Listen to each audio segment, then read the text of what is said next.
Member for Lalor. Thank you, Deputy Speaker. Well, Deputy Speaker, I rise today in support of this legislation. Like the member for Bendigo, I was here when the former Liberal government removed the universal access and implemented their terrible, terrible activity test. And like the member for Bendigo, I will be incredibly disappointed if and when those opposite do as they say they're going to do, which is oppose the measures in this bill. Because I understand the power of education. I understand how important it is for us to get to universal education, and I understand how important this 3-day guarantee is for families. Not just for families. I know how important this 3-day guarantee is for our youngest Australians across our country. Being an educator, I understand that sometimes children come from chaotic homes, and I understand the power of them having a safe place, a calm environment that allows them to learn to socialise and prepares them for more education. I understand that children who are coming from spaces where they feel threatened all the time because of noise, because of chaos, because people are under pressure, that 3-day access to early education and childcare could set that child up on a different path than the one they would have if this measure didn't exist. It really is that simple.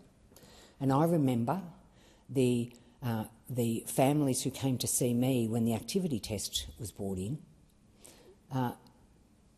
who were sad that their child was excluded from early education, from that calm environment, from that learning, from that opportunity to socialise with other children, from the preparation that was going to set them up for life. We know, everybody in this place knows, the research has been in for decades.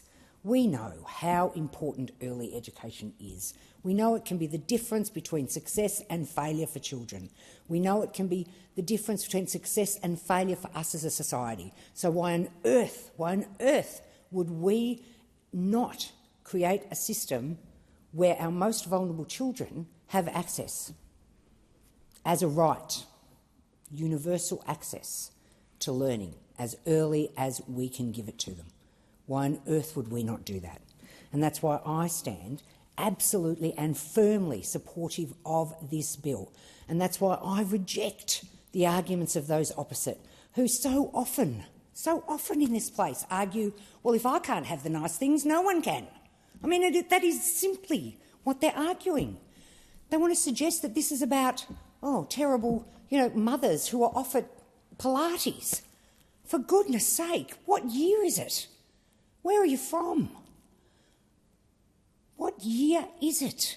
Why does it have to be about, well, we only pay for this, families need to only if women are working?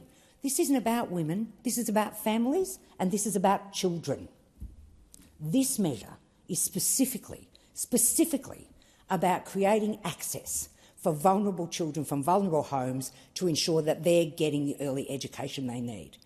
And I've taught in low socioeconomic areas and kids at risk my whole professional life. And I can tell you the first thing I, as a principal, told new teachers in my school was, you might find you've got some kids in your classroom that are a little bit disruptive. Let me give you a tip. Don't raise your voice.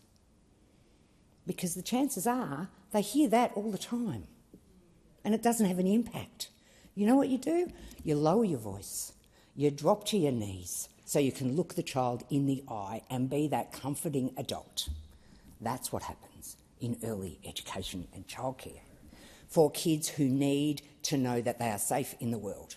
I can't tell you that the difference that this could make in some of the children in my community's lives. So I support this measure. I cannot believe those opposite will not support this measure. I couldn't believe it when they ripped it away from families in my electorate when we came in 2013. I can't believe they're going to argue it against it now. I cannot believe the National Party members can come here and argue against it. Seriously, if I think about families doing it tough in the regions and the pressures they might be under, and the littlest Australians are in that kitchen when the bills that come in that can't be paid are stuck on the fridge or pushed to the back of the fridge to be forgotten, and the chaos begins because the pressure's on, because the stresses are on. You add alcoholism and drug abuse into that family, that child needs this measure. They need this measure. They need to be in a calm environment for some part of their day, and their parents do too. Thank you, Speaker.